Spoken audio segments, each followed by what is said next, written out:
মৃত ব্যক্তিটা যে জমিনের উপর দাঁড়িয়ে থাকে, সেই জমিন আজরাইলকে ডাক দিয়ে বলবে, আজরাইল, তার সাথে আমার এতদিনের সম্পর্ক, সে আমার বুকের উপর দিয়ে হাঁটতো, সে আল্লাহর প্রিয় বান্দা ছিল, আজকে তুমি আমার থেকে তাকে পৃথক করে দিবা। আরে আজরাইল, জান কবজ করবা, সাবধান, কোনো কষ্ট দিও না তাকে। সে কোনোদিন আমার বুকের উপর দিয়ে হেঁটে হেঁটে গিয়ে কোনোদিন সিনেমা হলে সিনেমা দেখে নাই, কোনোদিন চাষটলে বসে সিনেমা দেখে নাই, কোনোদিন আমার বুকের উপর দিয়ে হেঁটে গিয়ে নাফরমানি করে নাই। কিতাবের মধ্যে আসছে, সঙ্গে সঙ্গে আজরাইলের দুই হাতের একটা হাত গুটায় নেবে, আরেকটা হাত দিয়ে ওই নেককার বান্দার জানটা কবজ করতে চাইবে। অমনি নেককার বান্দার চক্ষু কর্ণ সব কিছু সাক্ষী দিয়ে বলবে, আজরাইল, তার সাথে আমার এতদিনের সম্পর্ক, যতদিনের সম্পর্ক তার বাবা মার সঙ্গেও ছিল না, আজকে তুমি আমার থেকে তাকে আলাদা করে দিবা, এই শরীর থেকে রুহটা নিয়ে যাইবা।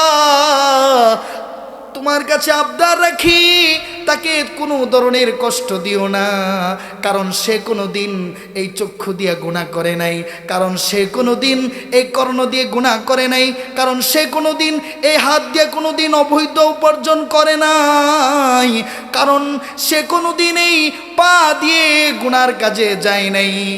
বলার সাথে সাথে আজরাইলের দুইটা হাত গুটিয়ে নিয়ে আজরাইল সুন্দরভাবে ডাকবে, ইয়া আইয়াতুহান নাফসুল মুতমাইন্না ইরজিই ইলা রাব্বিকি রাদিয়াতাম মারদিয়া ফাদখুলি ফি ইবাদি ওয়াদখুলি জান্নাতি। ও হে পবিত্র আত্মা, ও পবিত্র আত্মা, আল্লাহ আরশে আজিমের মালিক তোমার জন্য অপেক্ষা করতেছেন, জান্নাত প্রস্তুত তোমার জন্য। আরে তুমি বেরিয়ে আসো না।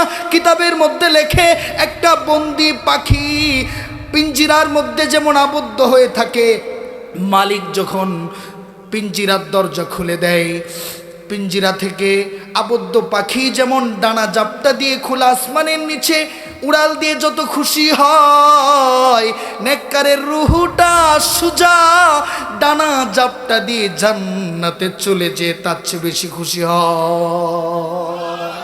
আমি আলোচনাতে ঢুকে যাই। সূরাতুল মুলকের ছোট্ট একটা আয়াত তেলাওয়াত করেছি, এই ছোট্ট আয়াতের প্রেক্ষিতে আমি আলোচনা করব ইনশাআল্লাহ। আল্লাহ রাব্বুল আলামিন এই আয়াতের মধ্যে বলেন, আল্লাযী খলাকাল মাউত ওয়াল হায়াতা লিয়াবলুয়াকুম আইয়ুকুম আহসানু আমালা। আল্লাহ রাব্বুল আলামিন বলেন, হায়াত এবং মৌতকে আমি দুইটা কারণে সৃষ্টি করেছি। এক নাম্বার, লিয়াবলুয়াকুম, আমি তোমাকে পরীক্ষা করব। নাম্বার দুই, ওয়া আইয়ুকুম আহসানু আমালা, আমি দেখব তোমরা কে কত সুন্দর আমল করতে পারো। এই আয়াতের তর্জমাটা মনে থাকবে? আল্লাহ বলেন, আমি হায়াত এবং মৌত, এই দুনিয়াতে আসা, এই দুনিয়া থেকে বিদায় নিয়ে চলে যাওয়া, দুইটা কারণ আমি তোমাকে পরীক্ষা করব। নাম্বার দুই, আমি দেখব তুমি কত সুন্দর আমল করতে পারো। মনে থাকবে? আমি তাহলে প্রশ্ন করি, এই পৃথিবীতে আসা এবং এই পৃথিবী থেকে চলে যাওয়ার কারণ কয়টা? কি কি? মৌত এবং হায়াত। এই পৃথিবীতে আসা এটা হায়াত, এই পৃথিবী থেকে চলে যাওয়া এটা মৌত। এই দুইটা কোন কারণে? দুইটা কারণ। লিয়াবলুয়াকুম, আমি তোমাদেরকে পরীক্ষা করব, ওয়া আইয়ুকুম আহসানু আমালা, আমি দেখব কে কত সুন্দর আমল করতে পারো। কয়টা কারণ? আমি পরীক্ষার সম্মুখীন হব জীবনে। নাম্বার দুই, আমি কত সুন্দর আমল করব। মনে থাকবে না দুইটা ইনশাআল্লাহ?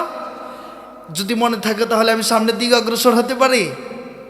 মনে থাকবে? এই সবার মনে থাকবে তো? সূরাতুল মুলকের এই আয়াতের তর্জমা আমি আবার বলছি। আল্লাহ রাব্বুল আলামিন বলেন, তুমি যেই পৃথিবীতে আসলা আবার মরেও যাও, এই যে আসা এবং মরে যাওয়া, এই যে একটা ধারাবাহিকতা, কেন? আল্লাহ দুইটা উত্তর দেন। কয়টা? মনে থাকতেছে না? লিয়াবলুয়াকুম, আমি তোমাকে পরীক্ষা করব একটু, ওয়া আইয়ুকুম আহসানু আমালা, এবং দেখব কে কত সুন্দর আমল করতে পারো। যখন আপনারা বুঝে গেছেন তাহলে আমি একটু সামনের দিকে অগ্রসর হই। এই আয়াতটা একটা গুরুত্বপূর্ণ প্রশ্নের উত্তর। প্রশ্নটা উঠে সূরাতুল বাকারা থেকে। আল্লাহ রাব্বুল আলামিন খুব আফসোসের সুরে আমাদেরকে, খুব দরদ মাখা সুর নিয়ে আল্লাহ রাব্বুল আলামিন আমাদেরকে ডাক দেয়, কাইফা তাকফুরুনা বিল্লাহ, ও বান্দা তুমি আমার অকৃতজ্ঞ কেমন করে হও।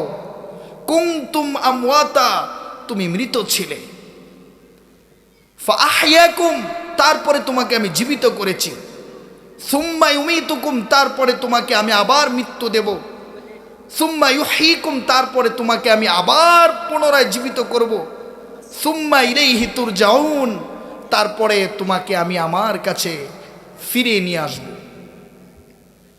এই আয়াতের মধ্যে মানুষের জীবন তিন ধরনের খুঁজে পাওয়া যায়। এক নাম্বার, আল্লাহ বলেন কুনতুম আমওয়াতা,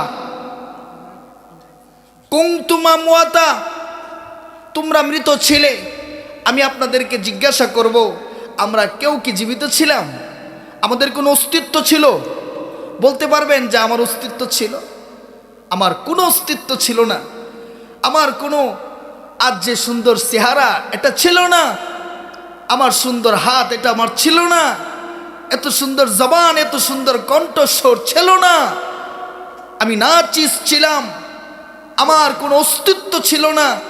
সেই অস্তিত্ব থেকে আল্লাহ পাক আমাকে বলেন ফাআহইয়াকুম, আমি তোমাকে জীবিত করেছি। সুবহান আল্লাহ, বলবেন না? মাঝখান দিয়ে আরেকটা কথা অবশ্যই বলতে হয়। আমরা জুমার নামাজ পড়ে, জুমার নামাজে বয়ান শুনি, মাহফিলে বয়ান শুনি, যখন কোনো আশ্চর্যজনকের কথা হয় তখন আমরা এমনি সুবহানাল্লাহ বলে দেই, বলি না? বুঝে বলি না, এমনি বলে আরেকজন পাশ থেকে হুজুরও বলতে কয় কোন সুবহানাল্লাহ, তখন সবাই কয় সুবহানাল্লাহ। সুবহানাল্লাহ শব্দের অর্থটা কি? সুবহান এই শব্দটার অর্থটা কি? আমি যে ইমাম সাহেব আলোচনা করলে কই সুবহানাল্লাহ, মাহফিলে আলোচনা হলে বলি সুবহানাল্লাহ, এই মানেটা কি? সুবহান আল্লাহ শব্দের অর্থ হলো, সুবহান মানে হলেন যিনি পৌত পবিত্র, যেই জাতের কোনো দোষ ত্রুটি নেই। সুবহান আল্লাহ শব্দের অর্থ হলো আল্লাহ পাক সমস্ত দোষ ত্রুটি থেকে মুক্ত, আল্লাহ পাক পবিত্র। কারি তৈয়ব সাহেব রহমতুল্লাহি আলাইহি, আমার আলোচনাটা শুনবেন। কারি তৈয়ব সাহেব রহমতুল্লাহ আলাইহি বলেন, কোন ব্যক্তি যদি জীবনে একটিবারও সুবহান আল্লাহ শব্দটা আরশে আজিমের মালিকের দরবারে গ্রান্টেড করাইতে পারে, সে ব্যক্তিটা জান্নাতে যাবে। সুবহানাল্লাহ বলবেন না? আওয়াজ করে সুবহানাল্লাহ বলেন। কারি তৈয়ব সাহেব রহমাতুল্লাহ আলাইহি দলিল পেশ করেছেন। কারি তৈয়ব সাহেব রহমাতুল্লাহ আলাইহি বলেন, ইউসুফ নবী যখন মিশরের খাদ্যমন্ত্রী হইলেন, ইউসুফ আলাইহিস সালাম প্রত্যেকটা মানুষকে একটা করে রেশন কার্ড করে দিয়েছেন। প্রত্যেকটা মানুষ রেশন কার্ড মাসে একবার দেখায় দেখায় একবার ত্রাণ নেয়। হঠাৎ করে মিশরের মধ্যে একটা যুবক পাওয়া গেল, সেই যুবকটা একই মাসে একটা ত্রাণ কার্ড দিয়ে দুইবার নিতে এসেছে। চোরের 10 দিন, গৃহস্থের 1 দিন ধরে ফেলেছে। ধরে সকল মানুষ বলতেছে, হ্যাঁ যুবক, আমরা তো সবাই মাসে একটা ত্রাণ কার্ড দিয়ে একটিবারই ত্রাণ নিয়েছি, তুমি আবার 2বার কেন নিলা? যুবক কোনো কথা বলে না। সবাই যখন পিরাপিরি শুরু করলো, যুবক ডাক দিয়ে বলে, সমস্যা নাই, আমার মন্ত্রীর লগে খাতির আছে। সকলে ইউসুফ আলাইহিস সালামের কাছে ধরে নিয়ে গিয়ে বললেন, ওগো পয়গম্বর ইউসুফ, পুরা মিশরবাসী একটা ত্রাণ কার্ড দিয়ে মাসে একবার করে ত্রাণ নিয়েছে। এই যে যুবকটা এটা মাসে একই কার্ড দেখায় 2বার নিতে এসেছে। আমরা জিজ্ঞাসা করলে বলে আপনার সাথে নাকি সম্পর্ক আছে। ইউসুফ আলাইহিস সালাম যুবকটার দিকে তাকায়া মুস্কি মুস্কি হাসেন আর বলেন, হায় রে, ওরে তো জীবনে দেখি নাই, ওর সাথে আমার কিসের সম্পর্ক হইতে পারে? যুবক ডাক দিয়ে বলে, ও পয়গম্বর ইউসুফ, তুমি আমার দিকে ভালো করে তাকায় দেখো, আমি তোমার ওই দিনের পবিত্রতার সাক্ষ্যদাতা। যেই দিন জুলাইখা তোমার উপরে জিনার তহমত লাগিয়েছিল, জুলাইখা তোমার উপরে অপকর্মের তহমত লাগিয়েছিল, গোটা মিশরবাসী তোমার বিপক্ষে চলে গিয়েছিল, গোটা মিশরবাসী তোমাকে বেইজ্জতি করার জন্য প্রস্তুতি হয়েছিল। তখন আমি ছোট্ট বাচ্চাটা দুলনা থেকে আল্লাহর হুকুমে তোমার পবিত্রতার সাক্ষ্য দিয়েছিলাম। সেই সাক্ষ্য দেওয়ার কারণে আজ তুমি মন্ত্রিত্বের চেয়ারে বসেছো, আজ তুমি আমাকে চেনো না। ইউসুফ আলাইহিস সালাম যুবকের কথা শুনে ওনার চোখ দিয়ে অজস্র চোখের পানি ছেড়ে দিয়ে বলতেছেন, আয় যুবক, তুই আমার বুকের মধ্যে চলে আয়। বুকের মধ্যে নিয়ে জড়ায়া ধরে উপস্থিত মানুষদেরকে ডাক দিয়ে বলছেন, আরে উপস্থিতিরা, আমার এই যুবকটার চেহারাটা ভালো করে দেখে রাখো, আমার এই যুবকটার চেহারা ভালো করে চিনে রাখো। এ আমার পবিত্রতার সাক্ষ্যদাতা, এ আমার পবিত্রতার গাওয়াহদাতা। সে আমার দরবারে যতবার আসবে ততবার কিছু না কিছু দিয়ে বিদায় করবা। সাবধান, তাকে কখনো আমার এই দরবার থেকে খালি হাতে ফিরায় দিও না। কারি তো ইউসুফ রহমতুল্লাহ আলাইহি বলেন, দুনিয়াবি হাইসিয়তে ইউসুফ নবীর পবিত্রতার সাক্ষ্য দিলে যদি তার দরবারে যতবার আসে ততবার কিছু না কিছু দিয়ে বিদায় করতে বলা হয়, খালি হাতে ফিরত না দিতে বলা হয়। আরশে আজিমের মালিক, যার সুলতানাত আসমানে চলে, যার রাজত্ব জমিনে চলে, যার বাদশাহাত সমুদ্রে চলে, আসমানের ঊর্ধ্ব জগৎ থেকে নিয়ে মাটির তলদেশ পর্যন্ত যার রাজত্ব চলে, সেই মহান জাতের পবিত্রতার সাক্ষ্য যে দিবে, আল্লাহ ডাক দে বলে, ফেরেশতা, ওকে যদি শুধু জান্নাত দেস আমার শানের খেলাফ রে, ওকে জান্নাত নয়, জান্নাতের সাথে ওই আরো যা যা চায় ওকে দিয়ে দে, যা যা চায় ওকে দিয়ে দে। সুবহানাল্লাহ, সুবহানাল্লাহ, সুবহানাল্লাহ। একবার সুবহানাল্লাহ বললে পৃথিবীর সমস্ত খালি জায়গাগুলা আল্লাহ নেকের দ্বারা পরিপূর্ণ করে দেন। আপনারা জানেন, একবার সুবহানাল্লাহ বললে, যেটা আপনি হেলায় বলে ফেললেন, অবহেলায় বলে ফেললেন, ইচ্ছায় বলে ফেলেন, অনিচ্ছায় বলে ফেলেন, যদি মালিকের কাছে কবুল হয়ে যায়, এই একটা সুবহান আল্লাহ শব্দটাই আপনার নাজাতের জড়িয়ে হতে পারে। তাহলে এই সন্দেহ দূর হলো তো? যদি কেউ সুবহান আল্লাহ বলতে বলেন, তাহলে দিল থেকে একটু বলবো সুবহান আল্লাহ। একটু ডাকেন না আমার সাথে, সুবহান আল্লাহ, সুবহান আল্লাহ। আজকের মাহফিলে যদি আমার একটা সুবহান আল্লাহ আল্লাহর দরবারে কবুল হয়ে যায়, তাহলে আমার এই ৬০-৭০ বছরের হায়াত আমার সার্থক হয়ে যাবে। আলোচনা করছিলাম সূরাতুল বাকারায়, আল্লাহ বলেন, কুনতুম আমওয়াতা, তুমি মৃত ছিলে, ফাআহইয়াকুম, তারপরে আমি তোমাকে জীবিত করেছি। শুধু তোমাকে আমি জীবিত করি নাই, তোমার যা প্রয়োজন তার থেকে আমি বেশি দিয়েছি। তোমার খাবারের প্রয়োজন একটা রুটি হলেই যথেষ্ট ছিল তোমার জন্য। তুমি এক একটা আইটেমের দিকে তাকায় দেখো, কত আইটেমের খাবার। গোশতের দিকে তাকায় দেখো, গরুর গোশত, খাসির গোশত, মুরগির গোশত, দেশি মোরগ, বিদেশি মোরগ, হরিণের গোশত, পাখির গোশত, হাঁসের গোশত, রাজা হাঁসের গোশত, কত আইটেমের গোশতই শুধু তোমাকে আমি দিলাম। শুধু পানির দিকে তাকায় দেখো, তোমার পানি পিপাসা নিবারণ প্রয়োজন, আমি মালিক তোমাকে এক পেয়ালা পানি দিলেই যথেষ্ট ছিল। কিন্তু আমি তোকে বড্ড ভালোবেসে এক পেয়ালা নয়, আসমান জমিনের মধ্যবর্তী জায়গাটা আমি তোকে শুধু পানি দিয়েই ভরে দিলাম। আমি যে তোরে ভালোবাসি। কাইফা তাকফুরুনা বিল্লাহ, বান্দা তুই আমার কেমনে অকৃতজ্ঞ হয়ে গেলি, কেমনে অকৃতজ্ঞ হয়ে গেলি? আমি তোরে কি দেই নাই? আমি তোকে কি দেই নাই? কত মানুষের জবান নাই, তোমাকে আমি জবান দিয়েছি। কত মানুষের চক্ষু নাই, আমি তোমাকে চক্ষু দিয়েছি। কত মানুষ কর্ণে শুনতে পায় না, আমি তোমাকে কর্ণ দিয়েছি। কত মানুষ হাঁটতে পারে না, তুমি দেখো না রাস্তাঘাটে পড়ে থাকে, অসহায়ের মতো চলতেও পারে না। এই উঠবেন কেন কাজে? কেউ উঠবেন না। মাহফিলের একটা সুশৃঙ্খলা আছে। আলোচনা যেমন বলার একটা পরিবেশ প্রয়োজন, শোনার জন্য একটা পরিবেশ, আর সেটা হইল আসমানের নিচে হোক যেখানেই হোক উঠাউঠু করা যাবে না।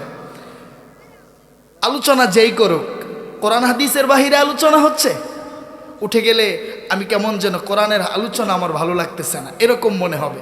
একটু কষ্ট করে হলেও, আমাকে যেহেতু একটু সময় দিছে, আপনারা আলোচনা শুনবেন, কষ্ট করে হলেও দয়া করে কেউ উঠবেন না। বলছিলাম আল্লাহ খুব আফসোসের সুরে বলেন, কাইফা তাকফুরুনা বিল্লাহ, বান্দা তুমি কেমন করে আমার অকৃতজ্ঞ হয়ে যাও। আমি তোমারে কি দেই নাই, আমি তোমারে কি দেই নাই, আমি তোমার পাহারাদারি পর্যন্ত করি। তুমি রাতে ঘুমায় যাও, এশার নামাজ পড়ে ফজর পর্যন্ত প্রায় 8 ঘন্টা তুমি ঘুমায় যাও। 8 ঘন্টা ঘুমের পরে তোমাকে আমি ডাকি, আমি জেগে থাকি, ঘুমাই না। লা তাখুযুহু সিনাতু ওয়ালা নাওম, বান্দা আমি ঘুমাই না, তুই ঘুমা। আমি ঘুমায় গেলে তাহলে ওই যে 3টার সময় উঠে তুই প্রস্রাব করবি, আমি যদি ঘুমায় যাই তাহলে তোর চোখটা কে খুলে দিবে? আমি যদি ঘুমায় যাই, ওই যে সকাল 6টায় তুমি ঢাকায় টিকিট কেটে আসছো, তোমাকে ঢাকায় যেতে হবে, আমি যদি ঘুমায় যাই তোর চোখটা কে খুলে দিবে? আমি ঘুমাই না, আমি তোর পাহারাদারি করি। এই বান্দা, কত বছর হয় তুই আমার নামাজ পড়ছ না, কত বছর হয় রোজা রাখো না, কত বছর হয় স্কুল কলেজে ইউনিভার্সিটিতে বেপরদা হয়ে তুমি চলছো, অবাধে মিলামিশা করছো, হালাল হারামের কোনো তমিজ নাই। আমাকে জীবনে কোনো দিন আল্লাহ বলে ডাকো না। ও বান্দা তুমি দেখো না, আমি তোমারে কিন্তু না খাওয়ায় মেরে ফেলি নাই। ও বান্দা, আমি কিন্তু তোমার রাস্তা দিয়ে চলার পথ বন্ধ করে দেই নাই। কাইফা তাকফুরুনা বিল্লাহ, ও বান্দা তুই আমার অকৃতজ্ঞ হলি কি করে? ফাহিয়াকুম, মৃত থেকে আমি তোকে জীবিত করেছি। সম্মানিত উপস্থিতি, জীবিত হলাম, বহু নিয়ামত পেলাম, আখির নবীর উম্মত হলাম, সমস্ত মাখলুকাতের মধ্যে শ্রেষ্ঠত্ব পেলাম। সমস্ত যত মাখলুকাত আছে সব মাখলুকাতের জবান নাই, আমি এমন মাখলুকাত যে আমাকে আল্লাহ বাক শক্তি দিয়েছেন, অসংখ্য অগণিত নিয়ামত দিয়ে আমাকে সৃষ্টি করেছেন। নাম্বার 2 আয়াতের অংশতে আল্লাহ বলেন, সুম্মা ইউমিতুকুম, আবার তোমাকে মরতে হবে। সম্মানিত উপস্থিতি, মরবেন না তো আপনারা নাকি? আমরা মরবো না। আমরা এমনভাবে চলাফেরা করি যে আমরা মরবো না। 3টা কথা মনে রাখবেন, হায়াত সীমিত, মৃত্যু অবধারিত, রিজিক বন্টিত, আর যেটা বন্টিত সেটা সঞ্চিত।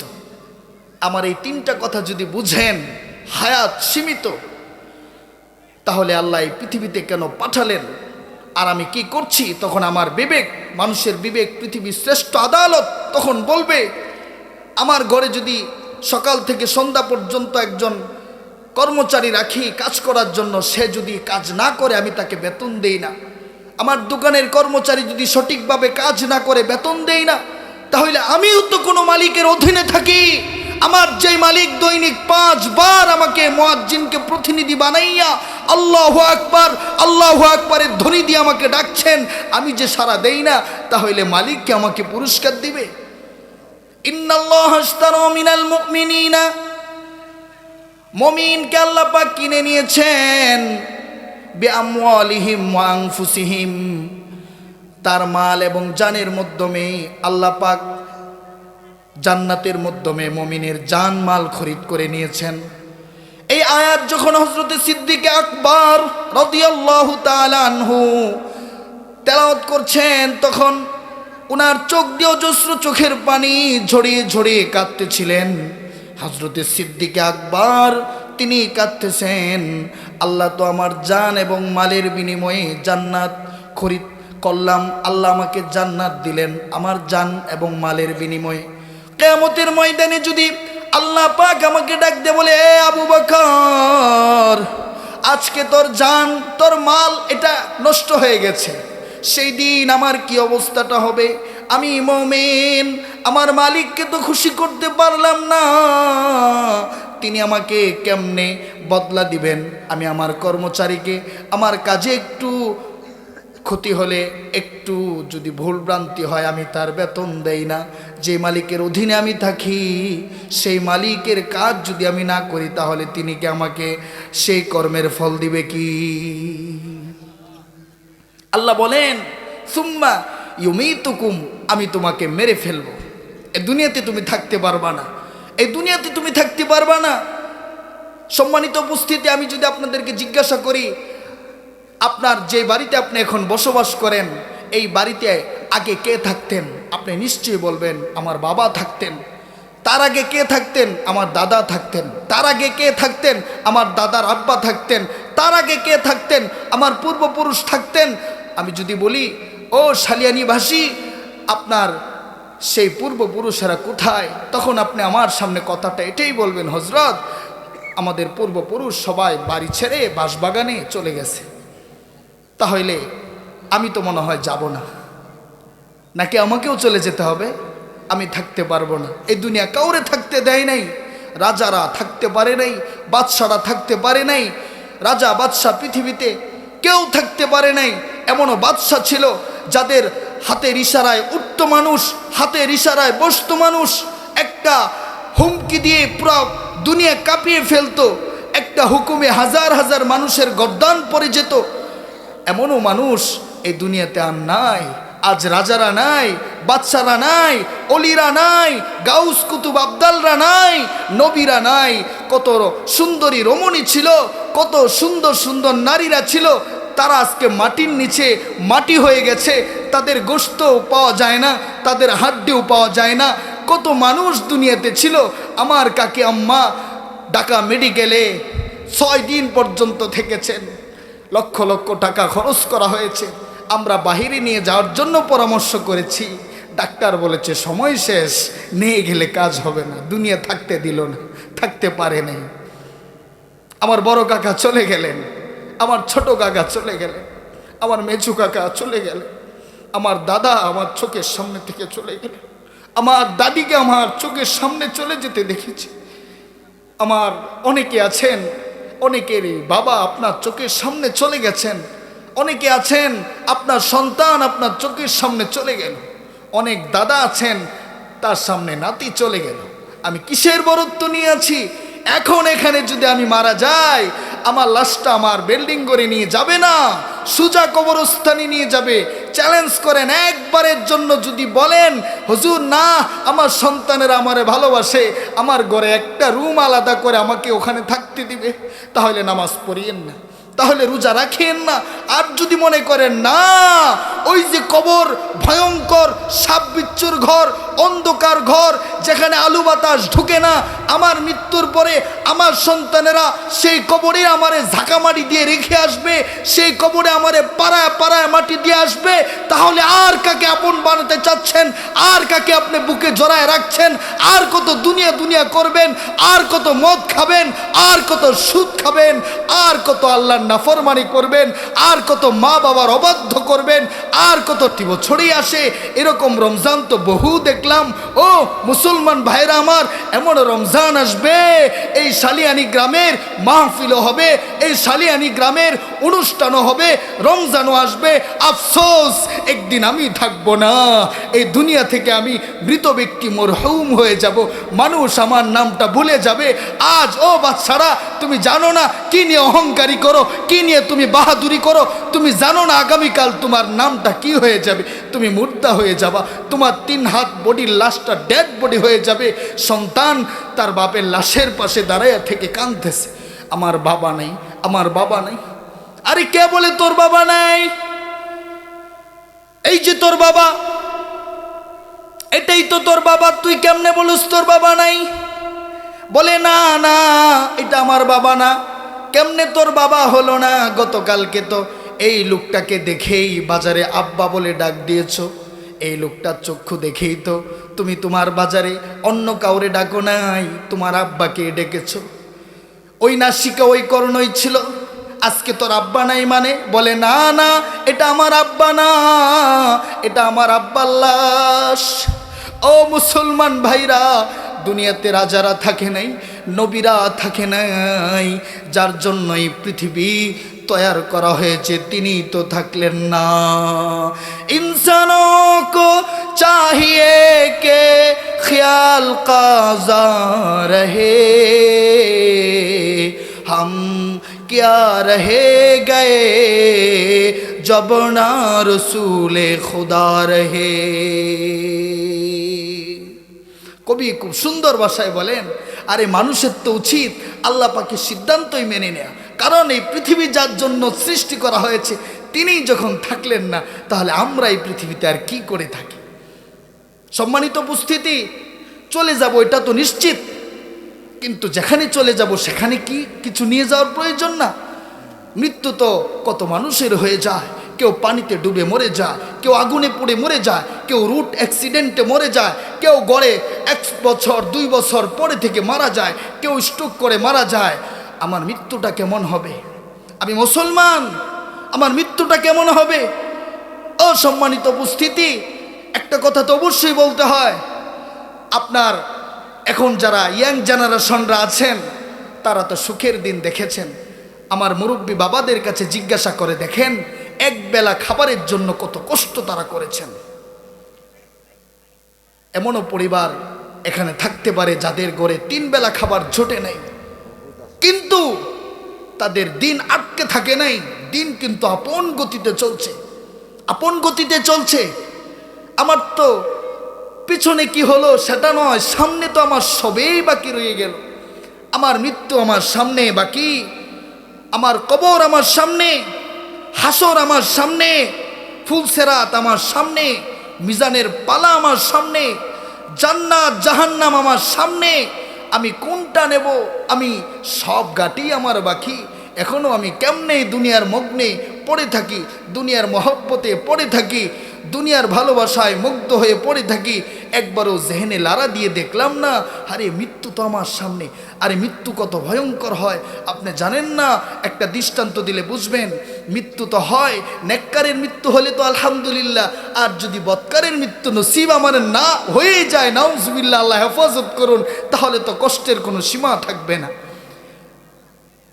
হযরত ঈসা আলাইহিস সালামের জামানায়, হযরত ঈসা আলাইহিস সালাম আপনারা জানেন, উনি কবরের পাশে দাঁড়িয়ে যদি বলতেন কুম বিইজনিল্লাহ, দাঁড়িয়ে যাও আল্লাহর হুকুমে, তখন ওই মৃত ব্যক্তি দাঁড়িয়ে যেত, কবর থেকে উঠত। হযরত ঈসা নবী একটা গোত্রের কাছে গেলেন দাওয়াত নিয়ে।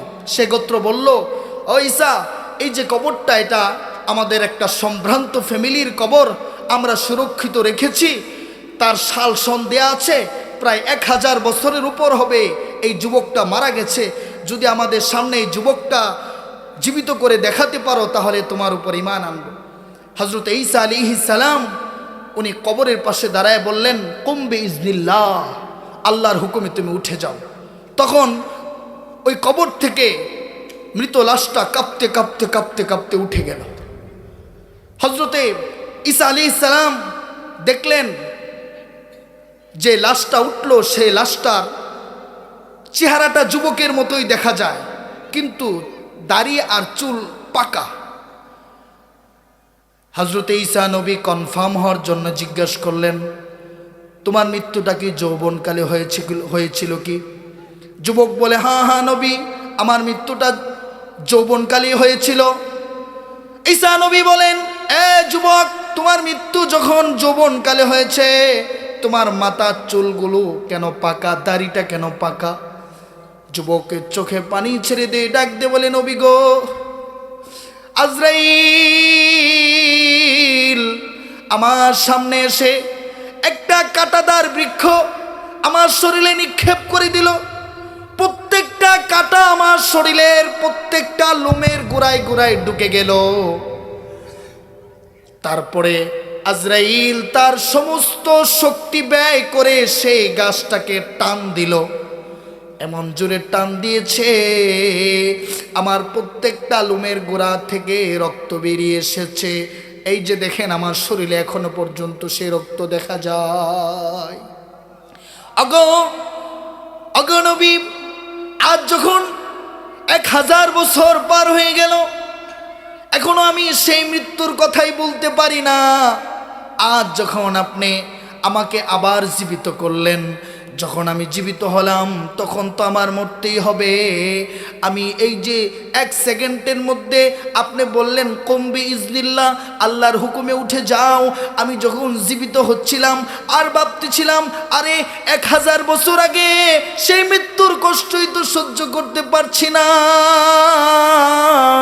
আমার কি আবার মৃত্যু হবে নাকি? সেই মৃত্যুর টেনশনে ওগো নবী উঠতে উঠতে এই 2-1 সেকেন্ডে আমার চুল দাড়ি পেকে গেছে। তুমি কোথায় আছো ও মুসলমান, তুমি কোথায় আছো? তুমি ধারণা করে আছো আমার মৃত্যু হবে খুব ভালো। আমি তো নামাজই পড়ছি না, দাঁড়িয়ে প্রস্রাব করছি, মুখে আমার দাড়ি নাই, হালাল উপার্জন নাই, সুদ খেয়ে আমার পেট বড় করে ফেলছি, ঘুষ খেয়ে আমার পেট বড় করে ফেলতেছি, অন্যায় আর বিচারের সঙ্গে লেগে থাকা এটা আমার স্বভাবে পরিণত করে ফেলেছি। একবারও ভাবলা না মরবা তো মরবা, সেই মৃত্যুর যন্ত্রণাটা কি সহ্য করতে পারবা? আরে একটা কুকুর মরে যায়, একটা শূকরও মৃত্যুবরণ করে, একটা পাখি মৃত্যুবরণ করে, হিংস্র প্রাণীরা মরে যায়, তাদের মৃত্যুর পরে কোনো টেনশন নাই, কষ্টে মরুক আর স্বাদে মরুক, যদি মরে যায় তাহলেই শেষ। আর যদি মরে না যায়, আর যদি আমার মৃত্যুটা তো ওই হিংস্র প্রাণীর মতো না, আমার মৃত্যু কষ্টে হোক আর সুখে হোক, আমার মৃত্যুর পরে আরও অনেক গাটি বাকি রয়েছে। হজরতে বাইজিদ বুস্তামির নাম আপনারা শুনেছেন। হজরতে বাইজিদ বুস্তামি একদিন একটা রাস্তা দিয়ে হাঁটতেছিলেন, হঠাৎ করে একটা কুকুরের লালা ওনার জামায় লেগেছে। হজরতে বাইজিদ বুস্তামি বললেন, এই কুকুর, এত বড় স্পর্ধা তোর, তোর মুখের লালা আমার কাপড়ে লাগাই দিলি? আল্লাহ পাক হজরত বাইজিদ বুস্তামির এই কথা শুনে কুকুরের জবান খুলে দিলেন। কুকুর ডাক দিয়ে বলে, এই বাইজিদ বুস্তামি, আমার জবানের লালা তোর কাপড়ে লাগছে, তাই এত তোর রাগ? আরে লালা তো 7 বার দৌত করলে পবিত্র হবে, তোর কলবে যেই মরিচিকা, তোর কলবে যেই জং ধরে আছে, যে গুনাহের লালা লেগে আছে, সেটা দইলে কি পবিত্র হবে? বাইজিদ বুস্তামি ডাক দে বলে, আশ্চর্য, কি কুকুর রে বাবা, এই কুকুর, তোর সাথে আমি বন্ধুত্ব করতে চাই, আয় তুই আমার সাথে বন্ধুত্ব করবি? কুকুর ডাক দে বলে, বাইজিদ, ও বাইজিদ বুস্তামি, আমি তোমার সঙ্গে বন্ধুত্ব করব না। কেন? ও বাইজিদ বুস্তামি, আমি তোমার সঙ্গে বন্ধুত্ব করতে পারি না। কেন? হয়তো তুমি জান্নাতে যাইবা, আর আমি কুকুর না জান্নাতে যাব না জাহান্নামে যাব। তুমি আমার চাইতে অনেক ঊর্ধ্বে, আর উত্তম মানুষের সঙ্গে আমার চাইতে যে ঊর্ধ্বে, তার সাথে বন্ধুত্ব মানায় না, এই জন্য তোমার সঙ্গে বন্ধুত্ব করব না। আর যদি বাইজিদ তুমি জান্নাতি না হয়ে জাহান্নামী হও, তাহলে তুমি নিকৃষ্ট, আর আমি কুকুর হয়ে নিকৃষ্টের সঙ্গে কোনোদিন বন্ধুত্ব করি না।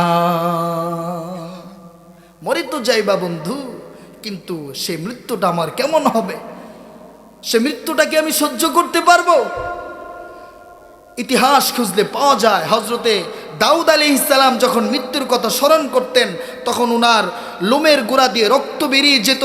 হজরত ঈসা আলাইহিস সালাম যখন মৃত্যুর কথা স্মরণ করতেন, লোমের গোড়া দিয়ে রক্ত বেরিয়ে যেত। আমার সামনে কবর আছে, এই কবর তো কবরেই, কাউকে ছাড় দেয় না।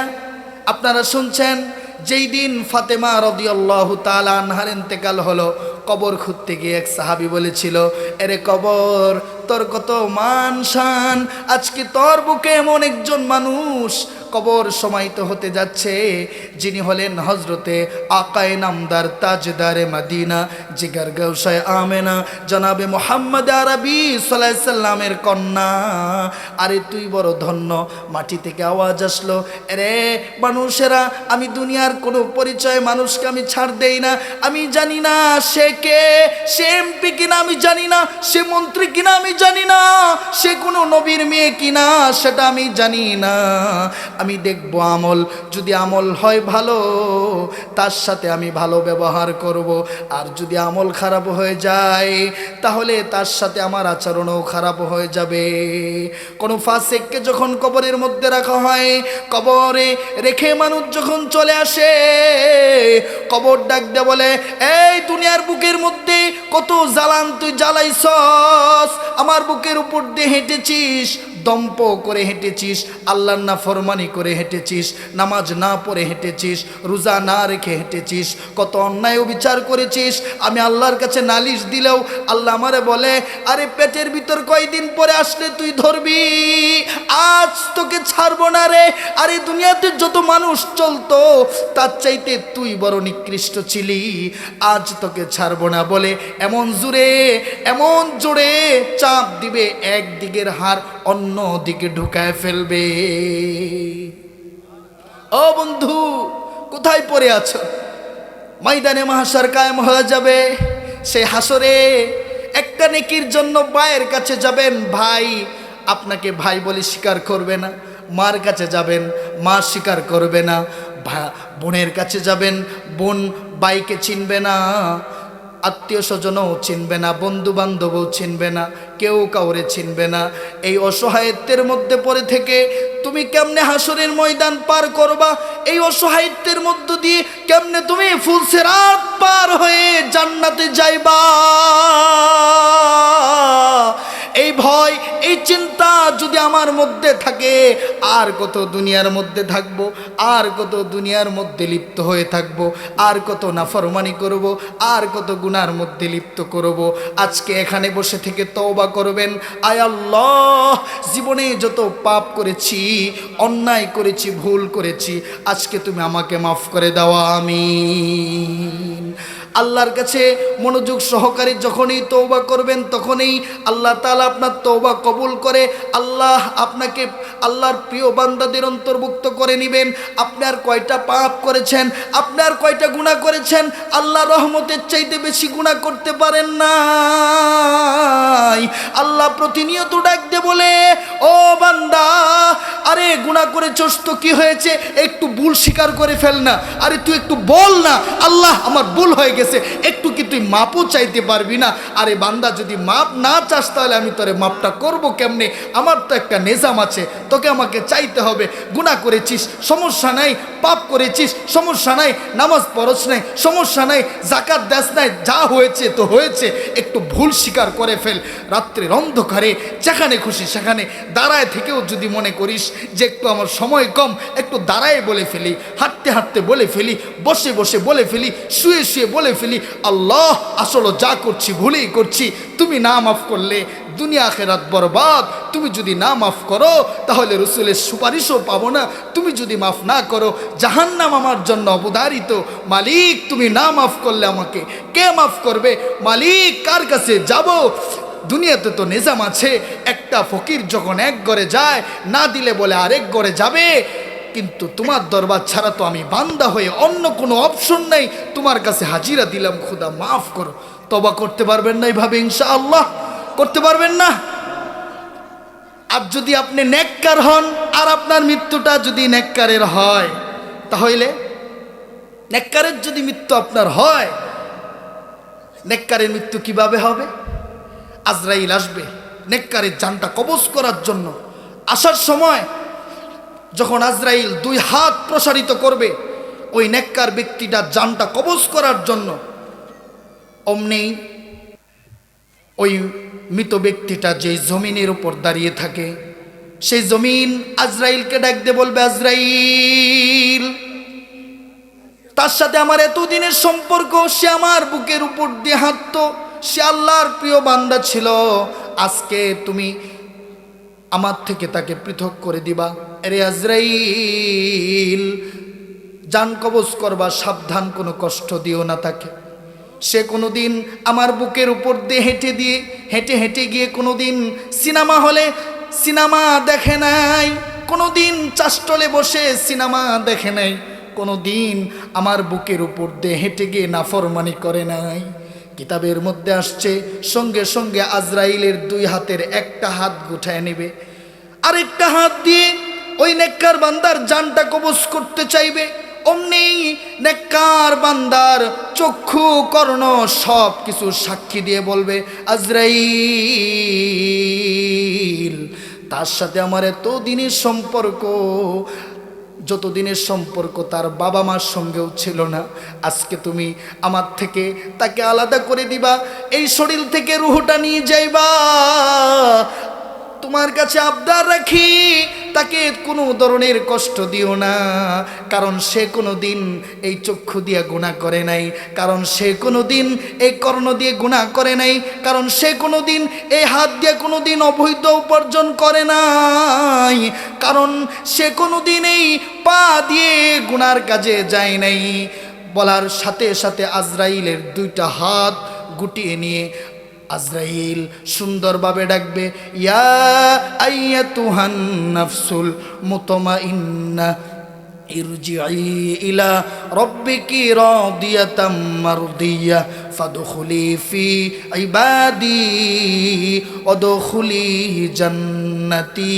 ও হে পবিত্র আত্মা, ও পবিত্র আত্মা, আল্লাহ আরশে আজিমের মালিক তোমার জন্য অপেক্ষা করতেছেন, জান্নাত প্রস্তুত তোমার জন্য। আরে তুমি বেরিয়ে আসো না। কিতাবের মধ্যে লেখে একটা বন্দি পাখি পিঞ্জিরার মধ্যে যেমন আবদ্ধ হয়ে থাকে, মালিক যখন পিঞ্জিরার দরজা খুলে দেয়, পিঞ্জিরা থেকে আবদ্ধ পাখি যেমন ডানা জাপটা দিয়ে খোলা আসমানের নিচে উড়াল দিয়ে যত খুশি হয়, নেককারের রুহুটা সুজা ডানা জাপটা দিয়ে জান্নাতে চলে যে তার চেয়ে বেশি খুশি হয়। আমরা নেককার হব নাকি বদকার হব? নেককার হব না? আল্লাহ পাক আমাদের মৃত্যুটা নেককারের মৃত্যু দেন, বলেন আমিন। আল্লাহ রাব্বুল আলামিন বলেন, ফাআহইয়াকুম, তারপরে তোমাকে আমি আবার জীবিত করব। সম্মানিত উপস্থিতি, আমার কিন্তু আলোচনার ধারা আমি ঠিক রাখছি যেখানেই যাই। আল্লাহ আয়াতে বলছেন, কুনতুম আমওয়াতা, তুমি মৃত ছিলে, ফাআহইয়াকুম, তারপরে তোমাকে আমি আবার জীবিত করেছি, সুম্মা ইউমীতুকুম, তারপরে তোমাকে আবার মৃত্যু দিয়েছি, সুম্মা ইউহয়িকুম, আবার তোমাকে আমি জীবিত করব। এখন আমার প্রশ্ন থাকবে, আপনি আমাকে বলবেন, হুজুর সমস্যা কি জীবিত হইলে? আগে এক সময় মৃত্যু ছিলাম, এখন আমি জীবিত, আবার মরে যাব, এরপরে আবার জীবিত হব, এতে কি সমস্যা আমার? আমার তো কোনো সমস্যা দেখি না। আমি আগে ছিলাম না, এখন আছি, নামাজ পড়ছি না তাও আমার খাবার অভাব নাই, রোজা আমি রাখছি না তাতেও আমার খাবার অভাব নাই, আমি ডান্স করি, আমি যাত্রা করি, আমি গান গাই, আমি সিনেমা করি, আমি সিনেমা দেখি, আমি সুদ খাই, আমি ঘুষ খাই, আমি নাফরমানি করি, এত কিছু করি, তারপরেও তো আমার চলার পথ বন্ধ হয় নাই। এত কিছু করি, তাই তো আমার খানা বন্ধ করে দেওয়া হয় নাই, ওখানেও আমি জীবিত হয়ে তো আমার কোনো সমস্যা নেই। আল্লাহ বলে, বান্দা আর পারবা না, সুম্মা ইলাইহি তুরজাউন, আমার কাছে তোমাকে প্রত্যাবর্তিত হতে হবে, সেখানে আর কোনোদিন তোমার অপশন থাকবে না। মৌলবী ডেকেছে সারা দেই নাই, হুজুর ডেকেছে সারা দেই নাই, সালিয়ানির ইমাম খতিব সাহেব ডেকেছে সারা দেই নাই, ওলামায়ে হাক্কানি দিনের পথে ডেকেছে সারা দেই নাই, এতে সমস্যা নেই। আমতাজুল ইয়াউমা আইয়ুহাল মুজরিমুন, সেদিন আর এই ঘোলাটে মেলামেশা, নেককার বদকারের যে ঘোলাটে মেলামেশা, এটা আর থাকবে না। নেককার এক পথ, বদকার আরেক পথ। আমতাজুল ইয়াউমা আইয়ুহাল মুজরিমুন। আজকে আমরা এখানে নেক বদ সবাই এশার নামাজ যারা পড়েছেন, যারা পড়েন নাই, সবাই একসাথে বসতে পেরেছি। সেই দিন আর এরকম থাকবে না ছাটাই করে করে, আয় তুই এদিকে আয়, তুই এদিকে আয়, আয় তুই জাহান্নামে যা, তুই জাহান্নামে যা, পার্থক্য করে দিবেন। সেই দিন আমি কোন দলের অন্তর্ভুক্ত হয়ে থাকব? সম্মানিত উপস্থিতি, এই আয়াতের মধ্যে মানুষের তিন ধরনের জীবন পাওয়া যায়। কয় ধরনের জীবন পাওয়া যায়? তিন ধরনের। এক নাম্বার, কুনতুম আমওয়াতা, তুমি মৃত ছিলে, এর দ্বারা হইল রুহের জগৎ। ফাআহইয়াকুম, তারপরে তোমাকে আমি জীবিত করেছি, এটার দ্বারা হইল দুনিয়ার জগৎ। সুম্মা ইউমীতুকুম, তারপরে আমি তোমাকে আবার মৃত্যু দেব, এটা হলো আখিরাতের জীবন। কয় ধরনের জীবন পাওয়া গেল? তিন ধরনের। একটা হলো রুহের জগৎ, আরেকটা হইল দুনিয়ার জগৎ, আরেকটা হইল আখিরাতের জগৎ। মনে থাকবে? মনে থাকবে? কয় ধরনের জিন্দেগি একটু বলেন না? কয় ধরনের জিন্দেগি? রুহের জগৎ, দুনিয়ার জগৎ, আখেরাতের জগৎ। এই তিন জগতের মধ্যে একটা গুরুত্বপূর্ণ প্রশ্নটা হলো, আমি আলমে আরওয়াহতে ছিলাম, রুহের জগতে ছিলাম, তখন আমার মালিক আমাদের সবাইকে নিয়ে আমরা সবাই ওখানে ছিলাম। আল্লাহ বলেছিলেন, আলাস্তু বিরব্বিকুম, এই আমি কি তোমাদের রব নয়? তখন আমরা সবাই বলেছিলাম, ক্বালু বালা, হ্যাঁ হ্যাঁ আপনি আমাদের রব। আমার প্রশ্ন হলো, আমি ওখানে তো আল্লাহর উপর ঈমান এনেছিলাম, তাহলে আমার কেন মরতে হয়? এই দুনিয়াতে কেন আমাকে আসতে হয়? আমি রুহের জগতে থেকে গেলে হয় না? আমি কেন এই দুনিয়াতে আসতে হয়? নাম্বার 2 প্রশ্ন হলো, যখন আমি দুনিয়াতে আসলামই তখন আবার আমাকে মরতে কেন হয়? প্রশ্নটা বুঝলেন? আমি রুহের জগতে ছিলাম তো ভালোই তো ছিলাম, ওখানে আল্লাহ আমাকে রাখলেন না, দুনিয়াতে পাঠালেন। আচ্ছা, কোনো প্রয়োজন ছিল হয়তো। আচ্ছা, দুনিয়াতে পাঠালেন, আবার তাহলে দুনিয়া থেকে বিদায় দেন, এই দুনিয়া থেকে চলে যেতে হয় কেন? এই দুইটা প্রশ্নের উত্তর আল্লাহ রাব্বুল আলামিন কোরআনুল কারীমের বিভিন্ন জায়গায় বিভিন্নভাবে দিয়েছেন। আহাদিসে নবী সাল্লাল্লাহু আলাইহি সাল্লামের মাধ্যমে নবী সাল্লাল্লাহু আলাইহি সাল্লাম বিভিন্ন জায়গায় এই দুটি প্রশ্নের উত্তর দিয়েছেন। তন্মধ্যে গুরুত্বপূর্ণ উত্তর হলো সূরাতুল মুলকে আল্লাহ বলেন, ওয়াল্লাযী খলাকাল মাউতা ওয়াল হায়াতা লিয়াবলুয়াকুম আইয়ুকুম আহসানু আমালা, আমি দেখব কে কত সুন্দর আমল করো এবং তোমাদেরকে আমি পরীক্ষা করব। এই দুইটা জিনিসের জন্যই তোমাকে এই দুনিয়াতে আনা এবং এই দুনিয়া থেকে বিদায় নিয়ে চলে যাও। সম্মানিত উপস্থিতি, আমার যখন জীবন লাইফ শুরু হয়েছে, আমি আমার সমাজের সবার মতো আমি চলতে পারবো না। আমার সমাজে ধনী গরিব সবাই আছে, সংমিশ্রিত এই দুনিয়া। প্রত্যেকটা গ্রামে খুঁজে দেখবেন কিছু ধনী মানুষ, কিছু গরিব মানুষ, কিছু বুদ্ধিমান যারা বিচারের সালিশ বিচার করেন, যারা গ্রামের সালিশ বিচার করেন, আর কিছু মানুষ দুর্বল যারা তাদের শাসন গ্রহণ করেন। প্রত্যেকটা গ্রামে এই একটা নিজাম আল্লাহ করে দিয়েছেন। এটা যদি আমি ভেবে থাকি তাহলে আমার আল্লাহর উপর আর কোনো প্রশ্ন থাকে না যে আল্লাহ তুমি আমার ধনী বানাইলা না কেন, আল্লাহ তুমি আমার একটু উচ্চ বংশে দিলা না কেন। আল্লাহর এটা পৃথিবীর একটা নিজাম।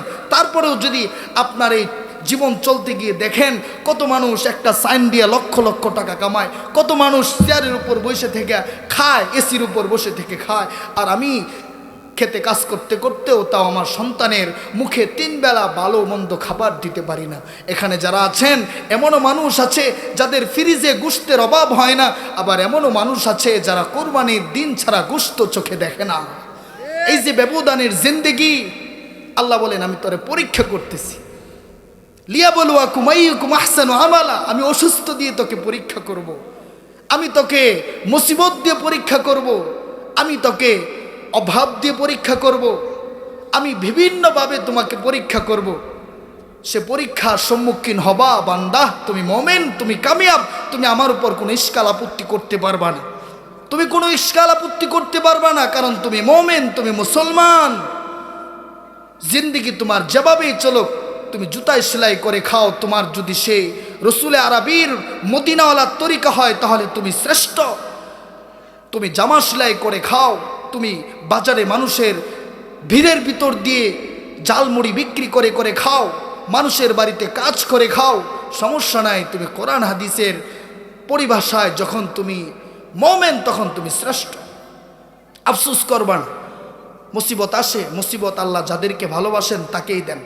মনে রাখবেন, যত ধরনের মুসিবত, অসুস্থতা হোক, অভাব অনটন হোক, দুঃখ হোক, কষ্ট হোক, সমস্ত মুসিবত 2টা কারণে আসে। কয়টা কারণে আসে? 2টা কারণ। 1 নাম্বার, আল্লাহ পাক আপনার গুনাহ মাফ করতে চান। নাম্বার 2, আল্লাহ আপনাকে একটা মর্যাদার আসনে অধিষ্ঠিত করতে চান। আপনি আমলের মাধ্যমে সেখানে পৌঁছতে পারছেন না, আল্লাহ একটা মুসিবত দিয়ে আপনাকে সেখানে পৌঁছায় দিবে। আল্লাহ আপনাকে সেখানে পৌঁছায় দিবে। ছোট্ট মুসিবত দিয়ে আপনাকে বড় মুসিবত থেকে বাঁচাতে চায়। দুনিয়া ছোট্ট একটা মুসিবত দিয়ে আখেরাত বিশাল বড় মুসিবত জাহান্নাম থেকে বাঁচায় আপনাকে জান্নাত দিতে চায়। সুবহানাল্লাহ বলেন না? একটা সাহাবী ছিল, সেই সাহাবীর একটা স্ত্রী ছিল। স্ত্রীটা দেখতে বড় সুন্দর, আমল আখলাকও খুব ভালো, সব দিক দিয়ে স্বামীর খেদমতে পারদর্শী, খুব সুন্দর। হঠাৎ করে বিবি সাহাবীর কাছে এসে বলে, ও আল্লাহ নবী সাহাবী তুমি আমারে তালাক দিয়ে দাও, আমি তোমার ঘর থেকে চলে যাব। হুজুর উপরে বসেন, আসেন।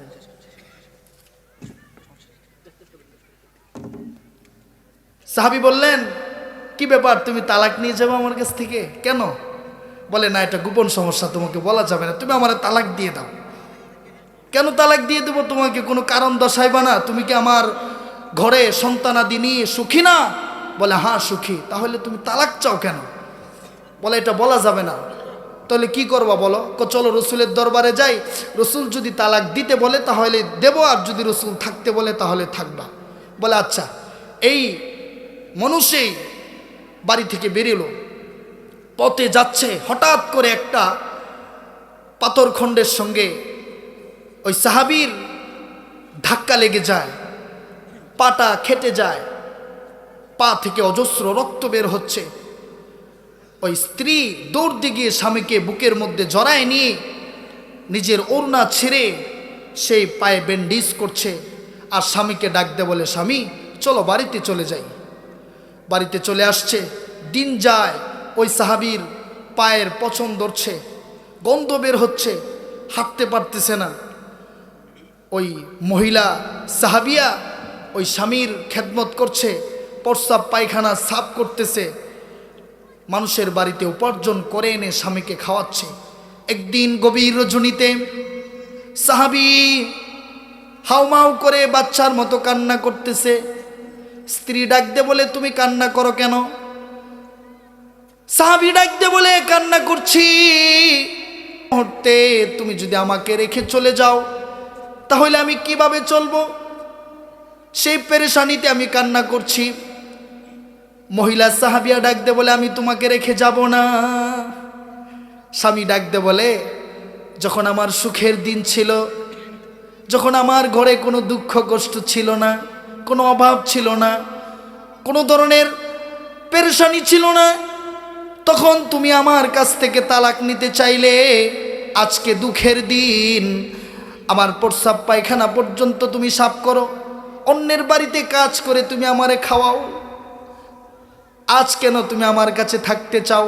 দুই সময়ের অবস্থা আকাশ পাতাল ব্যবধানের কারণ কি? মহিলা সাহাবিয়া বলেন, সরকারি দু আলম নবী মুহাম্মদ মুস্তাফা সাল্লাল্লাহু আলাইহি ওয়াসাল্লামের কাছ থেকে আমি শুনেছিলাম আল্লাহ যাকে ভালোবাসেন তাকে নাকি মুসিবত দেন। ওগো স্বামী, দীর্ঘদিন যাবৎ আপনার সঙ্গে আমি ঘর সংসার করছি, আমার ঘরে কোনো মুসিবত নাই, আমার ঘরে কোনো দুঃখ নাই, কষ্ট নাই। আমি ভাবলাম আল্লাহকে আপনাকে দুনিয়া দিয়ে দিয়েছে নাকি, আখেরাত শূন্য নাকি, সেই পেরেশানিতে আমি আপনার কাছ থেকে তালাক নিতে চেয়েছিলাম। এই মনসী যখন বাড়ি থেকে বেরিয়েছিলাম, হঠাৎ করে আরশে আজিমের মালিক একটা পাথর খণ্ডের সঙ্গে আপনাকে ধাক্কা খেয়ে পায়ে পচন ধরিয়ে আরশে আজিমের মালিক আল্লাহ প্রমাণ করে বললেন, আরে এটা আমার গোলাম, একে আমি বড্ড ভালোবাসি। আরশে আজিমের মালিক যাকে ভালোবাসেন, আমি কি তাকে ছেড়ে চলে যেতে পারি? সম্মানিত উপস্থিতি, আপনাকে চলে যেতে হবে, আপনি থাকতে পারবেন না, মুসিবত আপনাকে আসবে। আমার আলোচনা হয় যে সূরাতুল মুলকের ওখানে, লিয়াবলুয়াকুম, আমি তোমাকে পরীক্ষা করব। এই পৃথিবীতে সবচেয়ে বড় বড় পরীক্ষার সম্মুখীন হয়েছেন হাবিবুল্লাহ প্লাস খলিলুল্লাহ। হাবিবুল্লাহ হলেন আমার নবী, খলিলুল্লাহ হলো ইব্রাহিম আলাইহিস সালাম। ইব্রাহিম আলাইহিস সালাম এই পৃথিবীতে আসার পরে উনি সর্বপ্রথম পরীক্ষার সম্মুখীন হয়েছেন, ওনাকে অগ্নিকুণ্ডতে ফেলা হলো। সেখানে সে পরীক্ষায় তিনি পাশ করলেন, সন্তান হয় না। 80 অথবা 120 বছর বয়সে সন্তান হলো। সন্তান পাওয়ার পরে কত খুশি হয় এটা আপনারা ভালো জানেন, যাদের সন্তান আছে বা যারা বিয়ে করেছেন সন্তান নাই, সন্তানের কি শূন্যতা এটা আপনারা বুঝবেন। 120 বছর পর সন্তান পেলেন। সন্তান যখন মোটামুটি বড় হলো, বাবার সঙ্গে বাজারে যায়, বাবার সঙ্গে একটু ডাকে সাড়া দেয়, কাজে অংশগ্রহণ করে। এমন সময় আরেক পরীক্ষার সম্মুখীন, সন্তান জব করে ফেলো। ইব্রাহিম আলাইহিস সালাম সন্তান জব করতে প্রস্তুতি নিলেন, সে পরীক্ষাও তিনি পাশ করলেন। আমার নবী কি পরীক্ষার সম্মুখীন হলেন? আমার রসুল এই পৃথিবীতে আসার আগেই পিত্রছায়া মাথা থেকে উঠে গেল। রসুল পৃথিবীতে আসার পর 5 অথবা 6 বছরে মা দুনিয়া থেকে চলে গেল। আল্লাহ রসুল ভাই নাই, বোন নাই, আত্মীয় নাই, স্বজন নাই, চতুর্দিকে অন্ধকার মরুভূমি, কেউ নাই। পরীক্ষার সম্মুখীন হলেন। 8 বছর 2 মাস 10 দিন বয়সে দাদা আব্দুল মুত্তালিবের ইন্তেকাল হয়ে গেল। রসুলের আর আপনজন কেউ রইল না।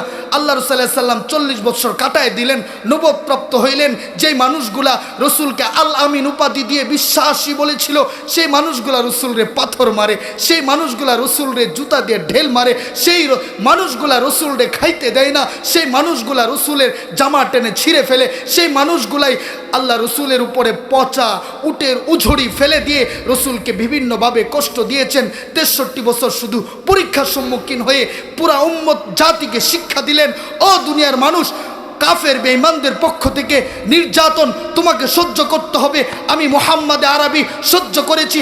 কাফের বেঈমানদের নির্যাতন যদি তোমার এই বাড়িঘর ছাড়তে হয় তাহলে ছাড়তে হবে, কারণ আমার রসুল এই দ্বীনের জন্য মক্কা ছেড়েছেন। আমার রসুল দ্বীন প্রতিষ্ঠার জন্য খানায় কাবা বাইতুল্লাহ ছেড়েছেন, মদিনায় গিয়েছেন, সেখানেও আক্রমণ। আমি বলতে চাই সালিয়ানি এই গ্রামবাসীকে বলতে চাই, আমার ঘর আমার রসুলের ঘরের চেয়ে দামি না, আমার বাড়ি আমার রসুলের বাড়ির চেয়ে দামি না, আমার মসজিদ আল্লাহর খানায় কাবা বাইতুল্লাহর চেয়ে দামি না। যদি মসজিদ ছাড়তে হয়, যদি গ্রাম ছাড়তে হয়, বাড়ি ছাড়তে হয়, ইসলাম ছাড়বো না, ইসলাম ছাড়বো না। ঠিক আছে কিনা? হাত তোলে। সম্মানিত উপস্থিতি, সম্মানিত উপস্থিতি, পরীক্ষার সম্মুখীন হব কিন্তু দ্বীন ইসলাম ছাড়বো না। ভারতের দাদা বাবুরা আমাদেরকে হাত তুলে যতই দেখাক ভয়, আমরা সে ভয়ে কখনো কম্পিত হব না। তারা আমাদেরকে বলে মাত্র 18 কোটি মানুষ নিয়ে তো লাফায়ও না, আমরা 120 কোটি। আমরা তাদের জবাব দেব, ভাই মুতার প্রান্তরে কতজন মানুষ ছিল? বিজয় আমাদের হয়েছে। বদর প্রান্তরে কতজন ছিল? 313 জন। আবার বাংলাদেশ তো 18 কোটি মুসলমান। ইসলাম বিজয় হবে, তোদের রাঙানো চোখ আমরা ভয় করি না। ভারতের দাদা বাবুদের সেই হুঙ্কার আমরা ভয় করি, জেল জুলুম ভয় করি না। প্রয়োজনে জীবন দেব, রক্ত দেব, ইসলাম প্রতিষ্ঠা করব ইনশাআল্লাহ। বলছিলাম পরীক্ষার সম্মুখীন, তোমার পুরাটা জিন্দেগি পরীক্ষা। নাম্বার 2 অপশন, ওয়া আইয়ুকুম আহসানু আমালা, আমি দেখব কে কত সুন্দর আমল করতে পারো। সম্মানিত উপস্থিতি, আমি একটা দৃষ্টান্ত দেই। আমার শরীরে যখন জ্বর হয় তখন মিষ্টি খাইলেও আমার তিতা লাগে। যখন শরীরে জ্বর হয় তখন পানি এত সুস্বাদু খাবার সেটা খেলেও আমার তিতা লাগে। আচ্ছা বলেন তো, মিষ্টি তিতা হয়ে গেল নাকি পানি তিতা হয়ে গেল? না, কি তিতা হয়ে গেছে? আমার জিব্বাটা তিতা হয়ে গেছে। অনুরূপভাবে সম্মানিত উপস্থিতি, আর মাত্র 4 মিনিট আছে, হজরত এসে বসে গেছেন। আমার কি আর জবান ছেলে, তাও খুব জোর করে চালাইতেছে আর কি। সম্মানিত উপস্থিতি, আল্লাহ পাক আমারও একটা কলব দিয়েছেন।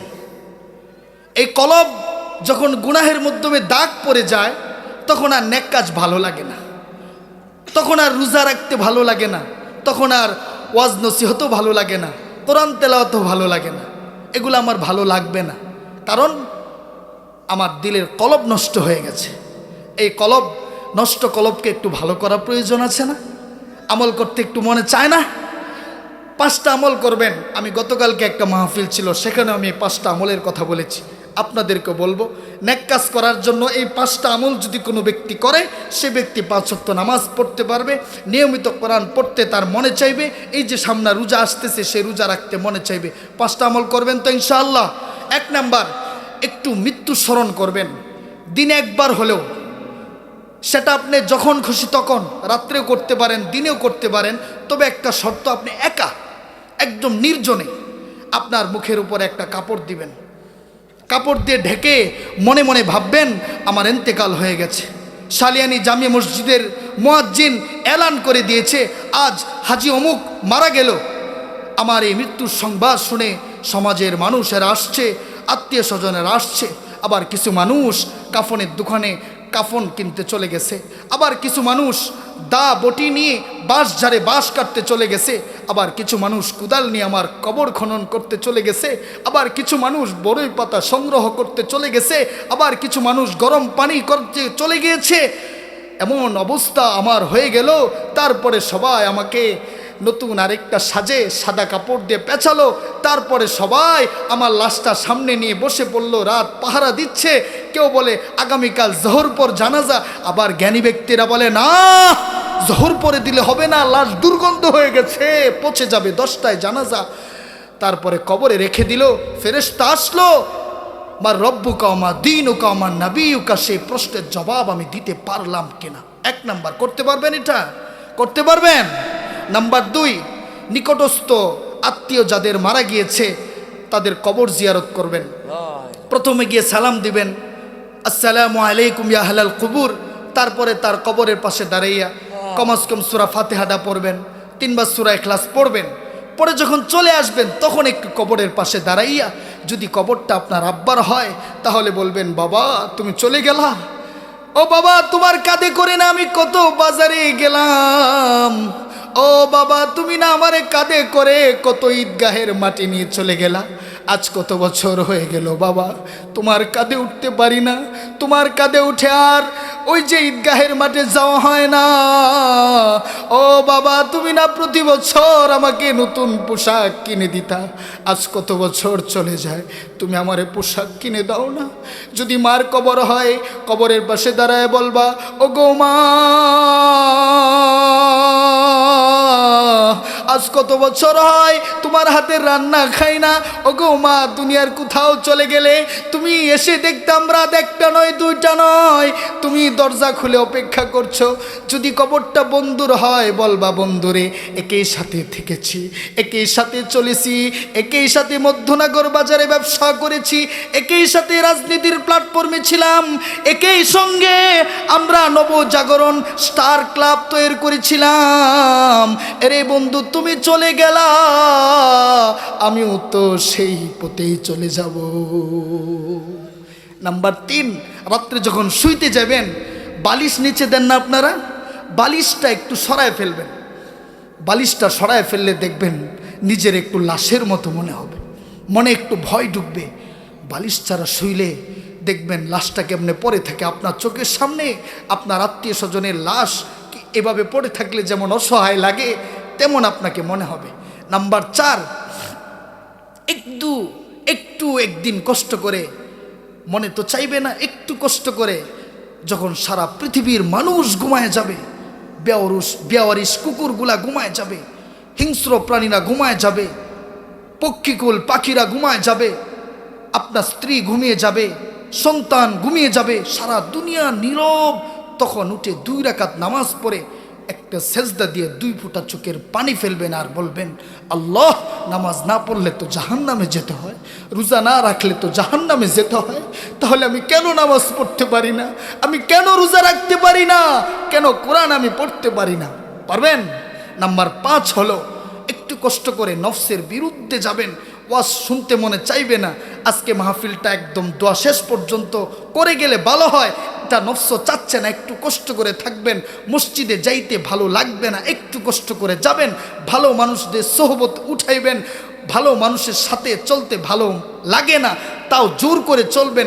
একটু সকাল সন্ধ্যা যারা কোরআন পড়তে পারেন পড়বেন, যারা পড়তে পারেন না কোরআনটা ওযু করে একটু বুকে নেবেন আর চোখের পানি ফেলবেন, আল্লাহ আমি তোর কোরআনটা পড়তে পারি না রে মালিক, তুই আমার এত সুন্দর কালাম দিলি, কোরআনটা পড়তে পারি না।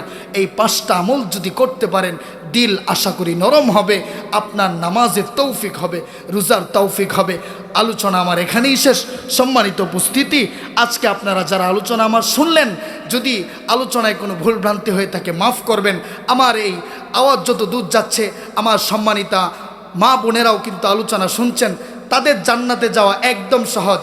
1 নাম্বার তারা নামাজ 5 ওয়াক্ত পড়বে, নাম্বার 2 রোজা রাখবে, যদি হালতে হায়াজ আসে যেই দিনগুলাতে আসবে বন্ধ রাখবে, পরবর্তীতে কাজা করবে। নাম্বার 3 হলো স্বামীর খেদমত করবে। নাম্বার 4 হলো স্বামীর মালের হেফাজত করবে। নাম্বার 5 হলো স্বামীর সন্তানদের হেফাজত করবে। এই 5টা আমল করলে মহিলারা জান্নাতে যাবে। হাদিস লম্বা ছিল বলার তৌফিক হলো না।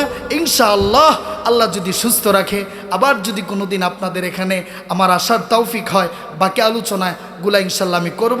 হজরতকে পাশে রেখে আমার এত লম্বা আলোচনা করা হয়তো ঠিক হয় নাই। আল্লাহ পাক তৌফিক দান করেন, আমার জন্য দোয়া করবেন। আল্লাহ যেন এই রাস্তায় ইখলাসের সাথে, সহি নিয়তের সাথে সারা দুনিয়ায় কোরআন হাদিসের আলোচনাগুলো যেন আমি পৌঁছে দিতে পারি। ওয়া আখিরু দাওয়ানা আনিল হামদুলিল্লাহি রাব্বিল আলামিন। আসসালামু আলাইকুম ওয়া রাহমাতুল্লাহি ওয়া বারাকাতুহু।